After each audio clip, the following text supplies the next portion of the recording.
নমস্কার। গঙ্গার আজকের পর্বের রিভিউ নিয়ে বাংলা সিরিয়াল সমাচার তোমাদের সামনে এসে গেছে। তো আজকের পর্বের রিভিউতে দেখা যাচ্ছে গঙ্গাকে তো অ্যারেস্ট করে নিয়ে যাচ্ছে। তখন অর্জুন এসে বলছে, তুমি চিন্তা করো না গঙ্গা, আমি তোমাকে বিশ্বাস করি। আমাকে একটু সময় দাও, আমি ঠিক তোমাকে নির্দোষ প্রমাণিত করে নিয়ে আসবো। বেশি দিন তোমাকে জেলে থাকতে হবে না।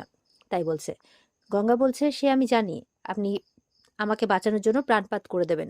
কিন্তু কি বলুন তো, গরিব মানুষ তো, তাই একবার হাজতবাস হলে আর কেউ বিশ্বাস করবে না। অর্জুনের শুনে খারাপ লাগে, গঙ্গার দিকে তাকিয়ে থাকে। এরপর মেঘনাদ বলছে, যাও, ওনাকে নিয়ে যাও, তবে মনে রাখবে উনি চ্যাটার্জি বাড়ির বউ, সসম্মানে নিয়ে যাও যাতে কোনো অসুবিধে না হয়। তো এই বলে গঙ্গাকে ভ্যানে তুলে দেওয়া হয়। অর্জুন তাকিয়ে আছে, তো গঙ্গা চলে যায়। তো পিয়ালি জেঠিমা এরা তো খুব কাঁদছে গঙ্গার জন্য। ওদিকে দেখা যাচ্ছে যে বুলিরা ফোন করেছে, মানে বুলিদের ফোন করেছে পিয়ালি আর কি। তো বুলি বলছে কি, পিয়ালিদি কেমন আছে আর গঙ্গা কেমন আছে? তখন গঙ্গা সব খবর জানে যে গঙ্গা অ্যারেস্ট হয়েছে। এটা শুনে তো বুলিরা চিন্তায় পড়ে যায়, কি ব্যাপার, কেন অ্যারেস্ট হয়েছে বুঝতে পারলাম না কিছু।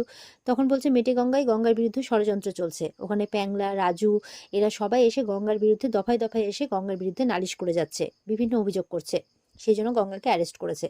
তখন বুলিরা বলছে, দাঁড়াও, গঙ্গাকে আমরা কিছুতেই অ্যারেস্ট হতে দেবো না, আমরা এক্ষুনি লোকজন জড়ো করছি আর দেখছি কি করা যায়। এই বলে ফোনটা কেটে দেয়। তো ভ্যানটা যারা চালিয়ে নিয়ে যাচ্ছে, অন্য কনস্টেবলরা, তো ওরা বলতে বলতে যাচ্ছে যে বাদিকের রাস্তাটা নেবে। এই গঙ্গাকে নাকি, মানে ভ্যানটাকে ডাইরেক্ট থানায় পৌঁছানো যাবে না, গঙ্গাকে অন্য কোথাও একটা হ্যান্ড ওভার করে তারপর নাকি থানায় পৌঁছবে ভ্যানটা। তো গঙ্গা তো বুঝতে পারে যে এই থানায় নিয়ে যাওয়াটা শুধুমাত্র একটা নাটক, কোনো একটা ষড়যন্ত্র চলছে, তাকে তো এবার বাঁচতে হবে, কি করা যায়। বাবা গঙ্গেশ্বরের কাছে প্রার্থনা করছে যে কিছু একটা করো। ঠিক সেই সময় দেখা যাচ্ছে যে বুলিরা একদম দলবল নিয়ে জড়ো হয়ে গেছে এক জায়গায়, একদম গাড়ির সামনে। আর এসে বলছে ওদের ওখানে জল পাওয়া যাচ্ছে না, জলের খুব সমস্যা, এক্ষুনি সমাধান করে দিতে হবে। এরা ভ্যান থেকে নেমেছে, কি ব্যাপার, কি চলছে এখানে, তোমাদের সমস্যা চলছে, তোমরা থানায় যাও। বলে অত টাইম নেই, এদিকে আমাদের জল পাওয়া যাচ্ছে না, খুব সমস্যা হচ্ছে, আপনারাই গিয়ে এক্ষুনি সমাধান করুন। তো গঙ্গার দলবল যারা যারা আছে ওখানে, ছেলেরা মেয়েরা যারা আছে সবাই একদম চলে এসছে। দিয়ে তার মধ্যে একজনকে আবার মেরেও দেয় সেই কনস্টেবল। তো এটা নিয়ে আবার বুড়িরা মহা সমস্যা মানে শুরু করে দেয় আর কি। মানে একদম আমাদের গায়ে হাত তুললেন কেন, একজন নির্দোষের গায়ে হাত তুলবেন, এই বলে একদম লাঠালাঠি শুরু হয়ে যায় ওখানটাতে। আর এই সুযোগে বুলির আরেক বান্ধবী, মানে গঙ্গাদেরই আরেক বান্ধবী গিয়ে গঙ্গাকে ভ্যান থেকে নামতে বলে। তো গঙ্গা বলছে, মনে মনে ভাবছে এভাবে পালানোটা ঠিক হবে। তখন বলছে যে নিজেকে নির্দোষ প্রমাণিত করতে গেলে আমাকে তো পালাতেই হবে, প্রমাণ খুঁজতেই হবে। তো এই বলে গঙ্গা নেমে যায় আর ভ্যান থেকে কিন্তু পালিয়ে যায়। এদিকে তো মেঘনাথ অপেক্ষা করছে যে এখনো গঙ্গাকে কেন নিয়ে আসছে না। ফোন করে জানতে পারে এরকম ব্যাপার, গঙ্গা পালিয়ে গেছে। শুনে তো মাথাটা গরম হয়ে যায় ওর। বলছে, তোমরা কেমন ডিউটি করছো, কেমন মানুষ, হ্যাঁ, তোমাদের সামনে থেকে একটা মেয়ে পালিয়ে গেল, তোমরা কি করলে? অপদার্থ, এইভাবে বলে খুব রেগে যায়। এবার কি করবে বুঝে উঠতে পারছে না। ওদিকে অর্জুন থানায় পৌঁছেছে তার টিমের কাছে। তার টিমকে মেটে গঙ্গাতে ছড়িয়ে পড়তে বলছে, মানে সমস্ত ইনফরমারদের ছড়িয়ে ফেলতে বলছে। কারণ ওখানে প্যাংলা রাজু যারা যারা গঙ্গার বিরুদ্ধে অভিযোগ এনেছিল তাদের প্রত্যেকের ইনফরমেশন বের করতে বলছে। তো কারণ গঙ্গার বিরুদ্ধে যেটা ষড়যন্ত্র, যে করেই হোক অর্জুন তার টিম নিয়ে সেটা ধরবেই। তো এই সমস্ত কথাবার্তা হচ্ছে। তো কথাবার্তা হওয়ার পর অর্জুন তার টিমকে কাজে পাঠিয়ে দেয়। তখন মেঘনাথ দৌড়াতে দৌড়াতে আসে, এসে গঙ্গার খবর দেয় যে গঙ্গা পালিয়ে গেছে। শুনে তো অর্জুন অবাক হয়ে যায়।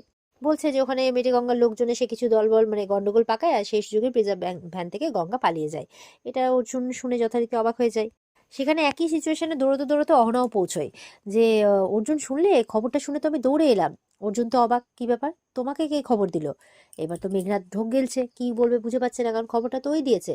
অহনা তখন চালাকি করে এসে মেঘনাদের কাছে এসে বলছে, এই তো মেঘনাদের কাছ থেকে খবর পেয়েছি, মেঘনাদা ফোন করে জানিয়েছে তো। তবে অর্জুন, সেটা তো বেশি ইম্পর্টেন্ট নয় যে আমি কোত্থেকে খবর পেয়েছি, তবে খবরটা যে হয়েছে এটা তো সত্যি। তো এখনো তুমি বিশ্বাস করবে যে গঙ্গা কোনো কিছু করেনি? তো অর্জুন বলছে, যদি সেটা সত্যি হয়ে থাকে, যদি ও সত্যি দোষী হয়ে থাকে, তাহলে আমি বলছি যে আমি ওকে অ্যারেস্ট করব। এটা শুনে তো মেঘনাথ আর অহনা খুশি হয়ে যায়। মনে মনে বলছে যে আমাকে আরেকটু ভরসা করতে পারলে না তুমি গঙ্গা, আমি কি তবে তোমাকে বিশ্বাস করে ভুল করলাম? এমনটা ভাবছে অর্জুন। মনে মনে বলছে, এর উত্তর তোমাকে দিতেই হবে গঙ্গা, আমি তোমাকে ধরবই, আর আমি জানি যে তুমি এই মুহূর্তে কোথায় থাকতে পারো। অর্জুন কিন্তু এবার তার টিম নিয়ে মেটেগঙ্গায় পৌঁছে যায়। আর পৌঁছেই অর্জুন বলছে, তোমরা চারপাশে ছড়িয়ে পড়ো, প্যাংলার বাড়িতে আমি একা যাব। ওদিকে প্যাংলার বাড়ি যাওয়ার জন্য অর্জুন হাঁটতে শুরু করেছে। আর গঙ্গা পৌঁছে গেছে প্যাংলার ওখানে। প্যাংলাকে প্রচন্ড ভয় দেখাচ্ছে গঙ্গা, বল সত্যিটা বল, কেন তুই এরকমটা করলি? আমি তোর কত উপকার করেছি আর তুই শেষে আমার এত বড় ক্ষতি করে দিলি। তো প্যাংলা ভয়ে ভয়ে কিন্তু গঙ্গার কাছে স্বীকার করে নেয় যে তাকে লখাই গুন্ডা এই সমস্ত কিছু করতে বলেছে। তো গঙ্গা তো প্রচন্ড রেগে যায় যে লখাই গুন্ডার সাথে তো সে কাজ ছেড়ে দিয়েছে, তাহলে পুলিশের বাড়িতে আমার বিয়ে হয়েছে, সেখানে এত বড় কাণ্ড ঘটানো লখাই গুন্ডার পক্ষে সহজ নয়, বল এর সাথে আর কে জড়িত আছে? প্যাংলা চুপ করে আছে, জানে না করছে। ঠিক সেই সময় অর্জুন ঢুকে পড়ে। আর ঢুকেই গঙ্গার দিকে বন্দুক তাক করে বলছে, you are under arrest Ganga. তো তো গঙ্গা তো অবাক হয়ে যায়। এবার বলছে, স্যার বোঝার চেষ্টা করুন, আমি নির্দোষ। এই যে প্যাংলা এক্ষুনি আমাকে বললো যে লখাই গুন্ডা ওকে দিয়ে কাজ করেছে, আপনি শুনুন, ওর মুখে শুনুন। তখন অর্জুন প্যাংলাকে তার কাছে এনে বলছে, সত্যি কথাটা বল, গঙ্গা যা বলছে তাই তাই কি সত্যি? এবার প্যাংলার তো লখাইয়ের কথা মনে পড়ে যাচ্ছে। সে বলেছে যে পুলিশের মার হজম করতে পারলে পুলিশ কিন্তু প্রাণে মারবে না, কিন্তু বেঁচে গেলে মানে যদি সত্যিটা বলে দিস আমি কিন্তু তোকে প্রাণে মেরে দেবো। আর ব্যাস, প্রাণে মরার ভয়ে আবার বলে যে গঙ্গা তাকে নাকি জোর করে এই কথাটা বলানোর চেষ্টা করছে যে লখাই তাকে দিয়ে এই কাজটা করিয়েছে, কিন্তু আসলে গঙ্গাই দোষী। গঙ্গা মানে আমি থানাতে যা যা বলেছি তাই সত্যি। গঙ্গা তো এইসব কথা শুনে অবাক হয়ে যায়। অর্জুন বলছে, তুমি এখানে প্যাংলার কাছে এসে তাকে জোর জবরদস্তি মিথ্যে কথা বলাচ্ছ, তোমাকে অ্যারেস্ট করা হচ্ছে। গঙ্গা বলছে, না স্যার, আমি করিনি, আর আমি যখন কোনো দোষই করিনি তখন আমি জেলের ভাত খাবো না। এই বলে গঙ্গা এবার পালানোর প্ল্যান করছে।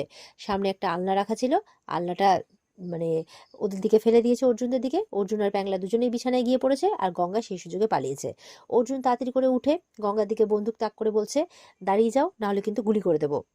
ওদিকে মেঘনাথ লখাই গুন্ডাকে ফোন করে বলছে যে গঙ্গা কিন্তু পালিয়েছে, আরেকবার যাতে পালাতে না পারে, প্লিজ তোমরা কোনো কিছু করো। আমার মনে হয় সবার প্রথম ও প্যাংলাদের কাছেই যাবে, ও প্রমাণ খোঁজার চেষ্টা করবে, কিছু একটা করো। এই বলে লখাইকে মানে বলে দেয় আর কি, যাতে গঙ্গা পালাতে না পারে, গঙ্গাকে যাতে ধরে। আর লখাইও সেই মতো করে প্রস্তুতি নিয়ে নেয়। সেই সুযোগে কিছু টাকা পয়সাও আদায় হয়ে যায় মেঘনাথের কাছ থেকে লখাইয়ের। এদিকে গঙ্গা জানে প্রাণে পালাচ্ছে, আর গঙ্গাকে ধরার জন্য অর্জুনও জানে প্রাণে দৌড়চ্ছে। এই কিছুক্ষণ ধরে চলতে চলতে গঙ্গা কিন্তু পড়ে যায়। তো অর্জুন বলছে, you are under arrest Ganga, তুমি পালাতে পারবে না। গঙ্গাও জেদি। গঙ্গা বলছে যে আমি যখন কোনো দোষ করিনি তখন আমি জেলের ভাত খাবো না, আমি ধরা দেব না। আপনার গুলি চালানোর আপনি চালাতে পারেন, কিন্তু আমি ধরা দেব না। এই বলে গঙ্গাও পালাচ্ছে। অর্জুন বলছে, আমি তোমাকে গুলি করতে চাই না, তুমি পালাতে পারবে না গঙ্গা। কিন্তু গঙ্গাও শুনবে না, গঙ্গাও পালাচ্ছে, অর্জুনও পালাচ্ছে। এই করতে করতে মানে ধরছে। গঙ্গা এই করতে করতে এক জায়গায় লুকিয়ে পড়ে, অর্জুন দেখতে পায় না। সেই সুযোগে গঙ্গা আবারও পালায়। অর্জুন তখন একটু পরে দেখতে পেয়ে তখন গঙ্গার পেছন পেছন দৌড়তে থাকে। এই বলে বেশ কিছুক্ষণ দৌড়তে থাকে গঙ্গার পেছনে। গঙ্গা দৌড়চ্ছে, তার পেছনে অর্জুন দৌড়চ্ছে। ওদিকে লখাই গুন্ডাদের চোখে পড়ে যায় গঙ্গা। আর লখাইরা তো হাসছে যে এবার আর গঙ্গা পালিয়ে বাঁচতে পারবে না, লখাইরা ধরে ফেলবে গঙ্গাকে। তো এবার পালাতে পালাতে অর্জুন কিন্তু গঙ্গার অনেকটাই কাছে চলে এসেছে, গঙ্গাকে ধরেই ফেলেছে প্রায়। আর পাশে একটা কোট মানে ওই জল রাখা ছিল একটা পাত্রে, আর সেইখানে দুজনে মিলে কিন্তু পড়ে যায়, আর দুজনেই ভিজে যায়। সেখানে খুব ধস্তাধস্তি টাইপ হচ্ছে, মানে গঙ্গাকে আটকানোর চেষ্টা করছে অর্জুন, কিন্তু গঙ্গাও পালানোর চেষ্টা করছে। আবার অর্জুনের চোখে মুখে জল ছিটিয়ে গঙ্গা কিন্তু পালিয়ে যাচ্ছে। তো এরপর লখাই গুন্ডা তার একটা গুন্ডাকে পাঠিয়ে দেয় যে যাও, গঙ্গাকে গিয়ে আটকাও। তো এই বলে সেও গঙ্গার পেছনে যেতে থাকে। এরপর গঙ্গা যখন পালাচ্ছে, পালাতে পালাতে হঠাৎ করে, মানে অর্জুনও পেছনে আছে, হঠাৎ করে সেই লখাই গুন্ডার পাঠানো গুন্ডা একটা রড দিয়ে মানে গঙ্গার মাথায় মেরে দেয়। মাথায় রক্ত বেরিয়ে যায়, গঙ্গা অজ্ঞান হয়ে পড়ে যায়। সেটা কিন্তু অর্জুন পেছন থেকে দেখে, আর গঙ্গা বলে চিৎকার করে ওঠে। আর এখানে কিন্তু আজকের পর্ব শেষ হয়ে যায়। তো এই ছিল আজকের পর্বের রিভিউ। ভালো লেগে থাকলে পর্বকে লাইক কমেন্ট করে জানাতে ভুলবে না, আর আমাদের সাথে জুড়তে চ্যানেলকে সাবস্ক্রাইব করতে ভুলবে না। দেখা হচ্ছে তোমাদের সাথে আগামীকালকে। সবাই খুব ভালো থাকবে। আজকের মতো পর্বের রিভিউ এই পর্যন্তই। বিস্তারিত দেখার জন্য অবশ্যই স্টার জলসার পর্দা রয়েছে। টাটা।